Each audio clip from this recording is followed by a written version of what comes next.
Good morning, everyone. A very warm welcome to this much awaited EduTV panel discussion on the theme Schools to Universities and Beyond. My name is Shiza Akhtar, an intern at EduTV as well as a 12th grader at Kalka Public School. Today, we bring together distinguished leaders in education who have been shaping young minds and guiding them through some of the most pivotal stages of their academic journeys. Let's meet our incredible panelists for today. Dr. Dheeraj Mehrotra, Regional Head, Adani Jans Education India, an educationist, innovator, and national awardee. Dr. Mehrotra brings a wealth of experience and progressive ideas in K-12 education and excellence in school leadership. Mrs. Deepika Sharma, Senior Principal, Tagore Public School, Faridabad, a respected academic leader known for her commitment to holistic education and nurturing future-ready students. Mrs. Priyanka Batkodi, Principal Gyanshri School, Noida, with her visionary leadership and student-centric approach, she continues to make a strong impact in transforming education environments and moderating this dynamic conversation. Is Ms. Shalini Gumbar, Director of Admissions and Outreach at Kechi Public Business School, India, Vijay Bhumi University, a strategic thinker and an inspiring voice in higher education. She will be guiding today's discussion with her deep understanding of the transition from schools to university. Together, they will explore how institutions can work hand in hand to support students in their academic and career journeys and beyond. So stay with us for an insightful and inspiring session. Over to you, Shalini ma'am. Thank you. Thanks a lot. Good morning, everyone. I'm Shalini Gumbar, Director Admissions for Ketch Business School, India. It's one of the international partnerships of Vijay Bhumi University. We are a French business school and we are proud to bring one of the world's top 1% business schools that is Triple Crown accredited to India. We are offering globally benchmark programs at an accessible cost right here at our Vijay Bhumi University campus. And I'm delighted to moderate this session and look forward to an engaging, insightful discussion. First of all, I extend a warm welcome to all our esteemed panelists for today's discussion. We'll start with, it can be an opening contextual question to all the panelists. The transition from school to university is no longer just academic, right? So it's emotional, social, and deeply personal. How are your schools preparing students holistically for this major life event?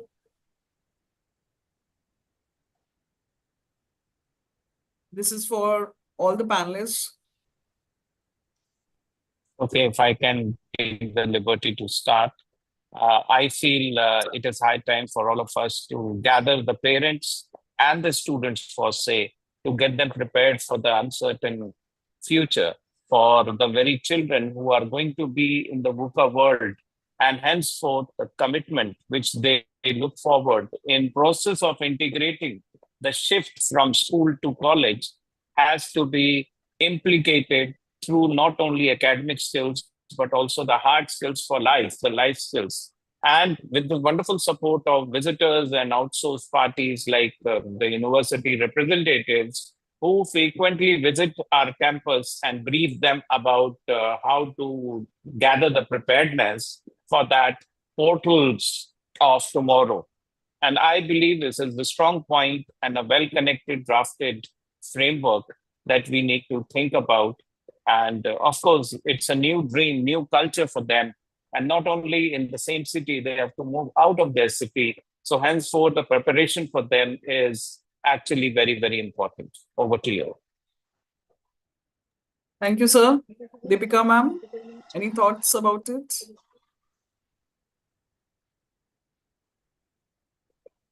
Deepika ma'am? No. Now we can hear you. Yeah. Hello? Yes, ma'am, we can hear you now. I'm unable to. Hello? Go ahead, we can hear you. I'm unable to get to just a minute. By the time Priyanka ma'am, Good morning. My apologies for all that interruption. So I would like to first begin by saying that one of my students, we got the JEE main results, advanced results today, IIT, and one of my students has got 201 rank. So we're all Congratulations. celebrating in the middle congratulations. of it. Thank you so much. And 17 of them have got within the first 10,000 ranks. Wow. Yeah, Very nice. so I'm sorry if there is a lot of interruption in between because I'm getting a lot of calls and stuff. Yeah, so I think Edu TV does this job so fantastically. It gets the students to anchor you. It has, I meet whole lot of people who have been really enriched and empowered by education and are doing so well in their field. So I'm going to thank Pranav and all of you and my fellow panelists that I have an opportunity here. Um, I think schools is something what I've been doing for past 3 decades. The paradigm shift that I've seen in the last few years, especially I would actually bifurcate pre-COVID and post-COVID education. The shift is on actually ensuring that children have life skills. What's in the books, what's in the classroom is one story, but beyond that is what is more important now. And COVID has actually proven that to us. So, what is happening now is that we try to prepare our children, we try to make them more responsible. I totally agree with you, sir, when you say that parents play a very important role. And in fact, the big gap which is left is that the parents are not on board at a lot of things that schools and universities are doing. Just before I got into this discussion was a parent who actually did not know what is what does he expect, but he feels that the child is getting a 70-80% is not enough. So I mean, we need to actually counsel parents and bring that part of the school partnership and align them with school goals, the students' goal, and the children's goal. So the schools right now, I think, are moving. It's a transformational and a very exciting time because the schools are trying to inculcate, at least the urban schools and the city schools are trying to move according to NEP, and we're trying to focus on life skills with communications and being more responsible, being more creative, thinking out of the box, and having experience or whatever they are learning and doing is more focused now. We're Right. trying to ensure that the children know their concepts, know the applicability instead of just cramming it up. So that's one change that we're trying to move towards.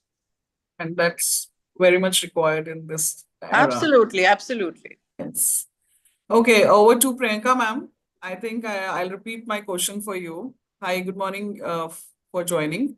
The transition from school to university is no longer just academic. It's emotional, social, and deeply personal. How are your schools preparing students holistically for this major life leap? Priyanka ma'am? Yeah, Shalini ma'am. I hope I'm Hi, good clearly morning. audible. Yes, you are audible. So, when we are looking into schools preparing students for their journey, which prepares them for careers and employability and the relationships for lives, let's look into the part that when students are stepping into the real world, they're not just stepping into a world which is welcoming them with open arms, that is there, but it's also a fiercely competitive world where you have to prove your mettle. The school and the home become the force to reckon with because the backbone given to the children is with their experiences which they've had at home and in school. Now, how do we prepare them? First and foremost, school has to be an extension of home in some matters. At the same point of time, home has to be extended into the school because the values that the children carry are the ones that give them habits of mind and more or less will become the yardstick of how successful they are going to be in their journey ahead. Yes, I think all of us will agree because education is both about nature and nurture. Now, schools and your colleges are responsible for the nurture part. Home is responsible for the nurture part. Nature is the genetic disposition that we are born with. So, what's very important is that very early on in school, we identify the aptitude and the attitude of students. Attitudes can be worked on to some extent because you have to catch them young. Look at our school, we've incepted a very big Super Brains yoga program. Which at this moment has been scaled up to all classes from 3rd to 12th, where every day the students are meditating to build their concentration and focus. Yes, these are things which have been handed down to us through generations. But what is it that disturbs an individual later on in their life is when they're not able to focus or they're not able to make sense of the changes which are happening in the world around them. So one, if you give them habits of life which keep them centered, so to speak, their focus and goal attainment will become very easy. The second part is that in the school, there is a very holistic balance because our school focuses strongly on scholastic. At the same point of time, co-scholastic is a way of life, especially sports, theater, music.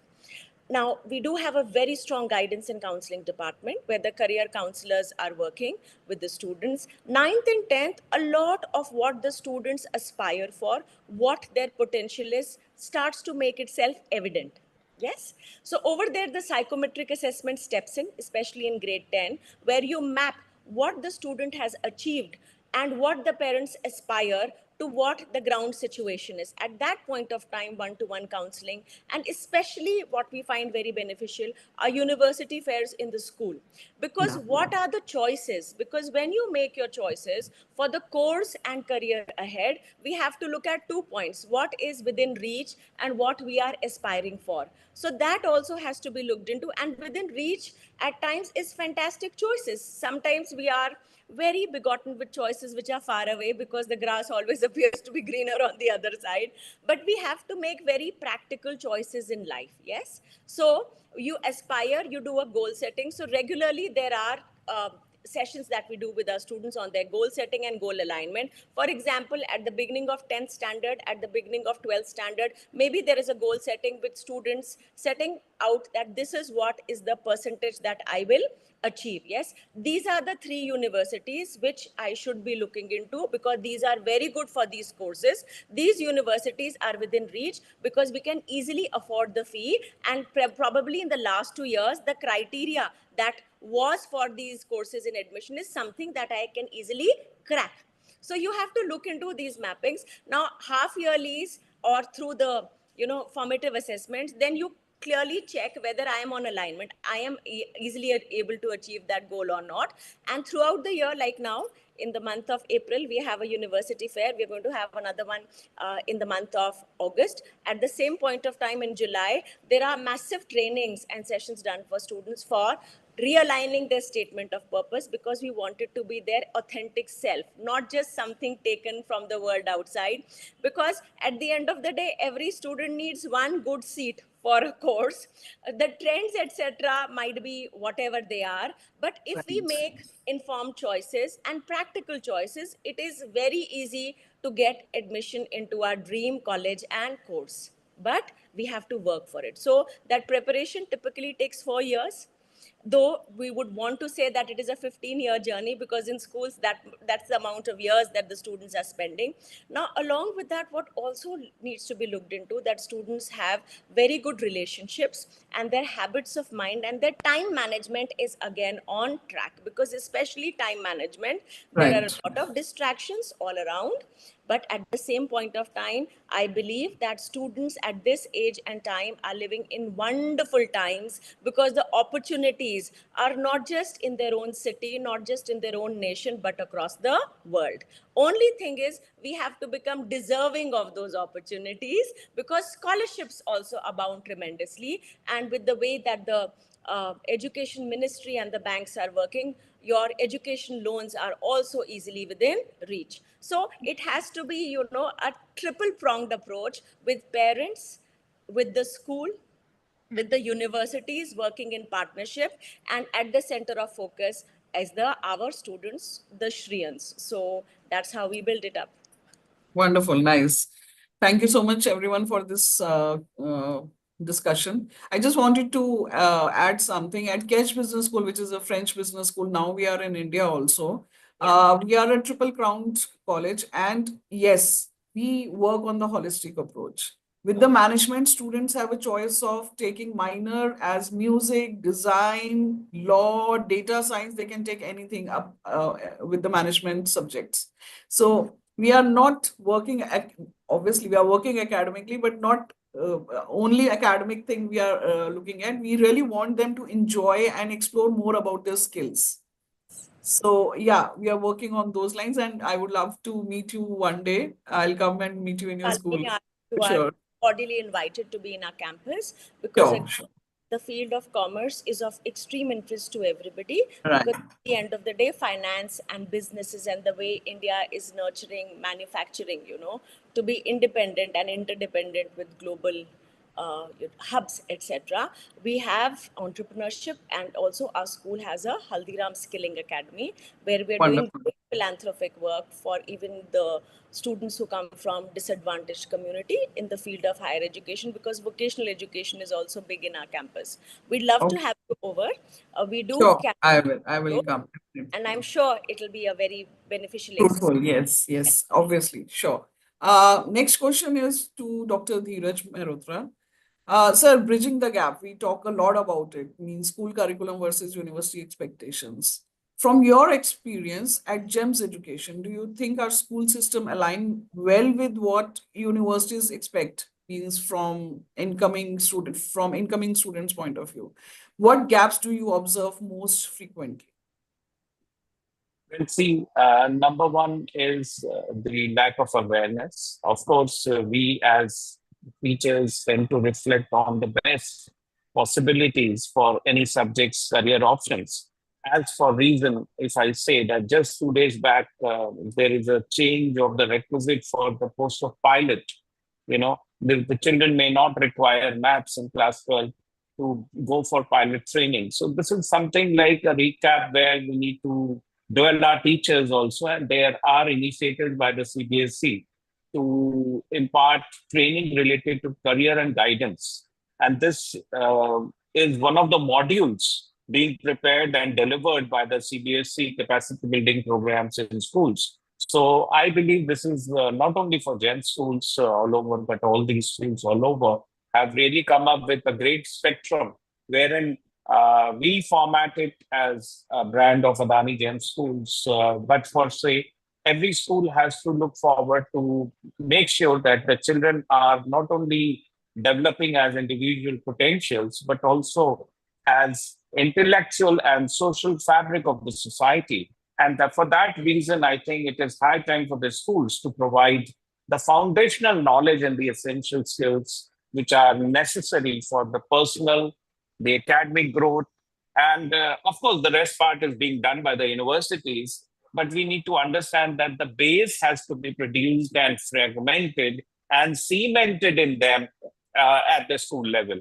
We can't just expect that they're going to learn everything when they go to college, because there's a lot of commitments, there's a lot of presentations, there's a lot of internship pressure which comes, and every university is also, proving the best to implement. There are wider spectrums, like they have different campuses, they have division of campuses, there are various forms through which the children are imparted, online, offline, blended learning, flipped learning, and what so in action. They are sent to internships even in the first year, I've seen in colleges, just to make them bold, confident, and this is what I think the right approach. Also, I would add on to the necessary skills of critical inquiry, which is also very well drafted. There are debates being held in the programs like Modern Parliament, the MUNs, in practical, implemented with real life scenario is something what is more a requisite, not for the craze of, being well dressed and preparing it for that particular session.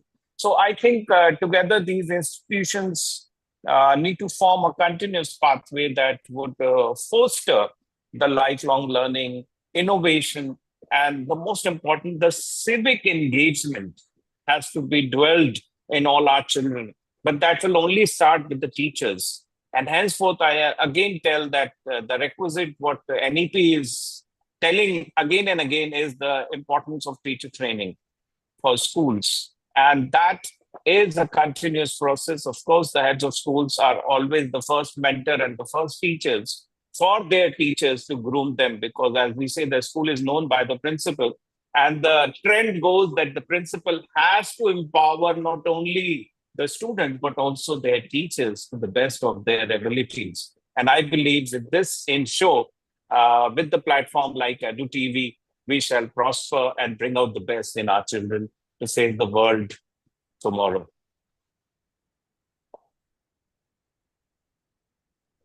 You're muted, Shalini.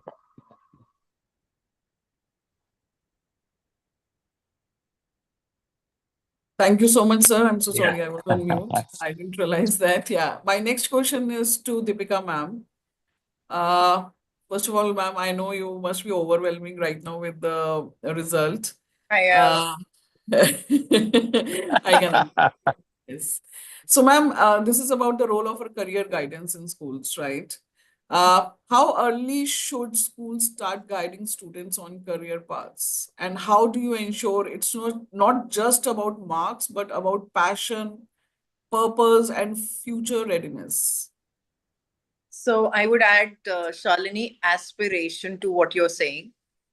I think it's totally aspirational at a primary level. And I think whether it's the parents or whether it's the teachers or whether the child itself, they all want to have a certain aspiration and they want to move towards it. But I think career guidance should be there from middle school onwards, and career guidance could be directional in terms of if the child knows and is definitive about what he or she wants to take. But otherwise, I think there is always a room to move from one to the other. Say from uh, again, I like to tell you that I have actually seen both schools in Delhi NCR and a little bit in interiors. There would be a difference in the aspirations as well, because career guidance and aspirations are totally linked, and a guidance should be not just psychometrically or psychologically, it should also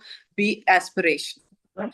So if you go towards the non-digital India or the slightly lesser urbanized India, you would find most of the students opting for engineering. So I think when there is a college which comes with, which offers more, which offers life skills, which offers professional skills, which says, I beg to differ, is something that we're looking for. But that would be great if it is more structured itself. But I feel that career guidance and the outreach to these places, Shalini, is something which is still missing. I mean, I would find the career guidance very much around Delhi NCR or major metropolis, but I don't see that happening. If you go towards interiors, there would be a fewer colleges who are in contact. I think that is one thing. Two, career guidance should also involve giving a lot of choices in terms of not just colleges and courses, in terms of both domestic and international, as well as there should be, I think where education is moving right now should be that you are open to change as and when you require. Because see, higher education now is like, if you do a 1 year, you get a certificate, or a 2 years or a diploma, you can always catch up. And it should be, there should be some kind of a connection or placement with the agencies. Like sir was saying, that there are colleges offering internships right after school or first year, and otherwise. So I feel that's important. I, in fact, have been trying to get, because I know a few people around Faridabad. So we have internships even for students right after 10th during the summer vacations, a month or a 6 weeks internship where they actually learn about life skills. This is also should be guided to them when you talk about career guidance, and at least if they go there and they don't like it, they know that this is something they don't want to do, which is again very important. I guess again, I'll come back to the parents part, who should be an integral part of complete career guidance. Most of the time, the aspirations of the parents are very different from the aspirations of the child. So we need to somewhere bridge that. There's to ensure that it's bridged and the parents are counseled. So we at school try to do that, but even if the parents don't say much in front of us, they try to do something. I mean, at home, it's a total different picture. I'm sure they have their reasons, or whatever is a lack of exposure, but I guess this needs to be taken a little more seriously. And I always feel, again, 6 onwards, the children are more aware. They really, and a lot of them, in fact, are sensitive, and they really know what to do. And, but I don't feel that they are getting the kind of guidance. We at school do this. We have a career guidance as well as counselor here, but then mostly for senior classes. But I guess that if you take it to a 6th standard onwards, it's going to be really beneficial and useful for all of them. And of course, if we have a lot of bridging between various universities coming to the school, that would also really help. Nice, very nice. Ma'am, just wanted to add something. You have mentioned about the 2-tier city schools guidance, about career guidance about those students. Ma'am, I have been dealing with schools of every kind. It's been what, 18, 19 years. There are two things. Right now, also students who have just passed out 12th, majority of students in these 2-tier cities, they are really confused till date. They have not filled any form. They are still waiting for somebody to guide them. And second, schools are not open that much that, they should hire a career counselor, or they should tell somebody to guide students. Absolutely. In fact, parents at these places are not much aware. They are not even educated. Right? So how can they guide the student for their career? So you are right, there is a big gap between the career guidance and the education and schools.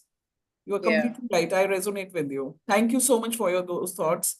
I'll come to Priyanka ma'am now.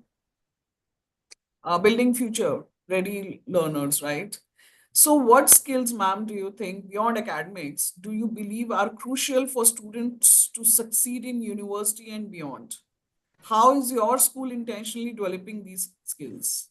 I think first and foremost, it's a very oft repeated and very cliched, but nonetheless, extremely important is soft skills to be able to represent oneself in the right manner.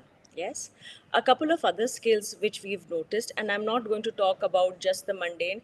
This is first-hand feedback from students who've landed in first year of universities, not just Indian universities, but extremely competitive and Ivy League status universities. Year one, being away from families is a tough time, because in India, there is a very big ecosystem which supports the child at home.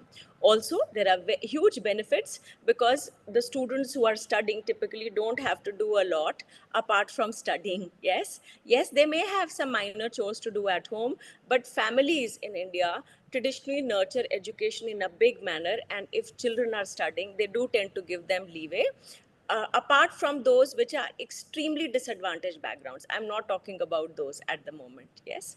So let's look into the part that, one, they need to have very good communication skills. They also need to be taught, because this is not something that will be caught. Certain rules and legalities that one needs to conform, because when the students are stepping from the zone of schools, most of them are minors, but the moment they're landing up in colleges, they're 18 plus. So yes, their vote counts, but at the same point of time, they have to be very lawful. So cyber safety, legal norms to be taken care of, and respect for gender diversity has to be very strongly looked into, so that they are respectful of the community around them. I think our cultural differences always make us strong, and this part has to be very strongly value driven into the students. Along with that, there has to be a very fine sense of financial responsibility, because no matter what background we are from, they have to survive and they have to thrive in the budget that they are given. That money does not grow on trees, that money is very hard earned. So that sense of budgeting is very important. I'm sure in college also you have faced scenarios where children within the first week have spent all their funds. This is very touching topic, ma'am, and non-debatable. Yes. So what we've done is we've launched very strong financial literacy programs in the school, and we are teaching the students how difficult it is to earn money. So they are, the art melas, the auctioning of their paintings, what works they're doing. So when they are, sweating it out, they're very appreciative of their parents and the community which is supporting their education. It's not All easy right. to earn even a single rupee. So that gives them a sense of valuing the things and puts things into perspective. So time and money have to be managed well. These two things are very strong agendas, because if you Wonderful. manage them well, these are the resources which are extremely important. So this is what we have. Again, a lot of mock sessions for students, and there are 2 or 3 more things that I want to touch. These are very sensitive topics, but it is very essential that as a community, as in schools and educations and universities, we address them. The fact of substance abuse, yes. So how to keep yourself safe and how to say no. Because at times it can be peer pressure, at times it can be that the circumstances are such. So students should be taught how to, quietly and diplomatically withdraw from certain situations so that they are not at risk. So risk management is certain things which we have to teach them very strongly. So they cannot be emotional about these things. They have to ascribe to their family values. They have to ascribe to their own values, so that no matter what the distraction or what the attraction, so to speak, they will stick by their own core values. If that is given, I've had numerous dialogues with a lot of vice chancellors. They have again and again told me that, Priyanka ma'am, do these things in schools, because in colleges we have very little time and very little flexibility. So if this is ingrained in school itself, the students will be winners, not just in courses, but in their life. So these are things that we work on. So that, how do you do that? So the culture of the school is very important. So you have to build onto that culture of humility, where you value and respect a teacher who struggles so hard to give you education, no matter what kind of a background of that teacher is. At times when students discount teachers and institutions, they miss out on a lot in their education. And it's happening because the older they become, that sense of judgment should not be there, because they're students. It's the teacher who will assess the student. The role cannot be reversed. Yes. Students should remain students, and teachers should be given the power to remain teachers. So that is there. And boundary setting has to be very clearly done. Also, how to paraphrase and have their doubts clarified about norms of admission, norms of assessment in universities, because it is a very different field and it is an ever-changing dynamics. Schools, more or less, it remains the same, and it is a very small ecosystem, because the teachers, grade mentors, and everybody is chasing the students. We've known them for 15 years. In case of college, the transactions and the timing of those transactions is much shorter. Also, the volumes of students that a faculty is tackling may be very huge, because the college volume of a class is much bigger in number. Much bigger. With what classes are there. So they have to learn to be one amongst the crowd and also work towards standing out through good values given to them. So ethics and values should be very strongly imbibed in them, so that no matter what the situation, they have strong solutions at hand. Are not parts of the problem, but part of the solution always. Okay, great. It is truly said that students spend more of their time in schools rather than at home. So life skills has to be embedded in students during the school time. And you're completely right. In college, student doesn't have that much time. They are preparing for their career, and they are busy with projects and lot many things. So schools have more responsibility in giving life skills to students rather than parents or colleges. True. Right. Thank you so much, ma'am, for these thoughts. So I'm just discussing about, we are here to discuss about new age careers and exposures.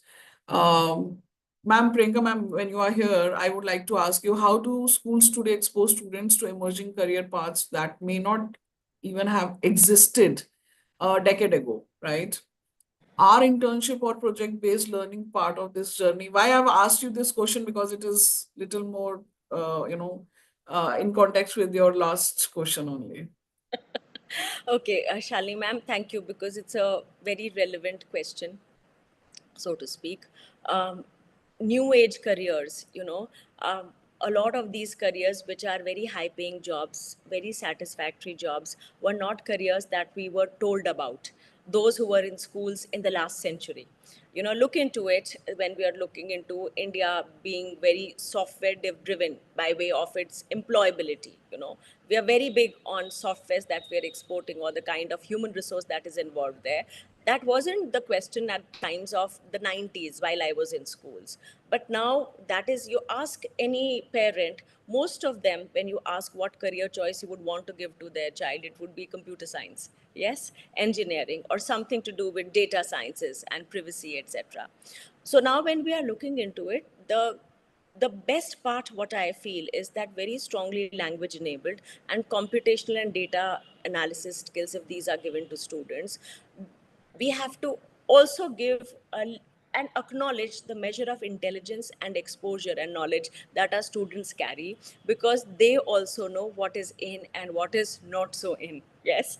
See, we cannot be guiding students by the yardstick which was guiding us in our life. For some values it can be, because they're not going to lead the life that I have led. They're going to lead a life which is like a parallel metaverse. We may be living in the same universe at the same time, but their priorities are going to be very different. So how do we train them to catch these careers? One is, we need to have extremely meaningful dialogues with universities and with industries about where is the gap in the need for employability. Yes. Now, if we are looking into, look at the present times, we can go to a fashion store or a boutique, but to get a good tailor is very difficult to have. Yes. Similar things are happening.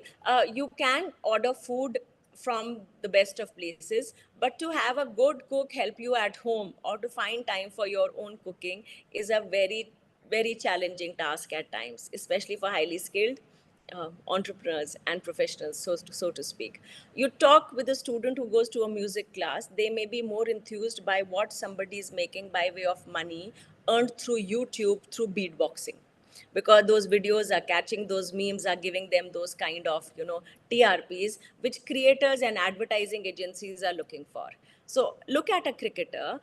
They may be earning some amount on the field, but most of their earnings are through sponsorships and advertisements that they're doing. So they are also brand ambassadors, actors, and models, so to speak. So Right. balancing two careers. So how do we take care of the future, which is changing fast and which is unknown? We map, we look into countries and statistics, because some countries are on a higher plane of development from us. For example, it might be Europe. For example, it might be Japan, it might be Germany, it can be the continent of North America out there. And we look at where there are deficits in employability, high demand of career, or people sorely lacking. If you look at those lists, I was stunned when I looked into Australia and New Zealand, where the most high paying and most in demand jobs are like sheep shearers. Yes, or some others. Now, where do we have training for these, where they will immediately be offered jobs? Again, we'll need to look into that part. So let me conclude by saying, we look into countries which are very developed, look into their patterns of employability, which courses are working, and where is it that professionals are much in demand, and accordingly guide our students. So that's how Okay. it's. Okay, great, great. Dr. Dheeraj, I'll ask you a last question, and we are behind the time, so I would request you if you can give us a good answer, I'm sure, but yeah. So do you think the definition of success in education is changing? Are we still too focused on traditional careers, or are we embracing new age paths? Sorry, embracing new age paths like entrepreneurship, arts, or research? Well, I think the success of education, rather the definition of education, talks about lifelong learning. And the unfortunate part is, as ma'am rightly said, that the children are expecting a lot. Once they are in the college, they feel like doing different job aspiring. Coming up together, as in Western countries, they feel like doing some part-time assignments. And of course, to meet their expenses, they need to be told about financial budgeting. Of course, that's very, very true. But the success comes with that preface of an ultimate border which have been framed, and that too about something which has to do with the international policies. The children today are wide minded and they look forward to somewhat like comparative nature, benchmarking to the best. And it has been proved by the movie, the series, the Netflix adolescence. We can see that it has given us a new thought to wonder about what expectations the children can make and the freedom they have had with the digital climate with their hands and having their laptops throughout the night. And that is what is happening. So I think the success cannot be guaranteed, but for sure they can be moduled, they can be mentored. And as both of our wonderful panelists said, that they need to be coming together, drafted well, mentored well for through the better future, through the parents, the teachers, and the well-behaved wishers, whether it can be professors in the university or in the teachers in the schools. I think we all need to come up and give it a new spectrum about the definition of success, what they're aiming for. Everything comes with one word, that is empathy. And that is what they need to learn and practice.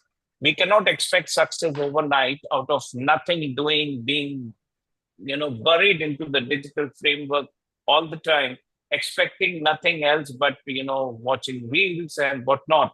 So I think it is high time for all of us to make use of the digital minimalism to be the best in the successful world of tomorrow. Thank you. So nice of you. Thank you. Thank you to our esteemed panelists for sharing your valuable insights and expertise today. Your contributions have truly enriched this session. Over to the host. Thank you so much, ma'am.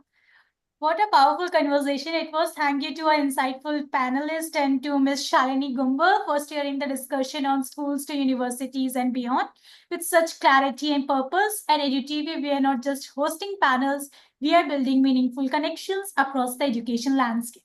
These conversations aren't just about transitions, they are about transformation. We are also excited to announce that EduTV will be hosting a university fair at Gyan Shri School, Noida on April 29th, and we have extended a warm invitation to Ms. Shalini Gumbar to join us for this special event. We look forward to hearing from her. Okay, I have to check my schedule also, but yes, I'll be there. Shalini ma'am, you can, after some point of time, even virtually be available with us. Sure, We're extending the invitation both offline and online mode here. Okay, wonderful, ma'am. Thank you so much. Thanks for the Thank you invitation. to I'll be there. EduTV for providing us with that platform. And Shiza, as an intern, I'm very enthused that EduTV is already practicing what schools want to happen. And I am told that the interns are doing fantastic work at EduTV, especially of connecting schools with universities. So I'm very grateful for this initiative as well. Thank you so much, ma'am.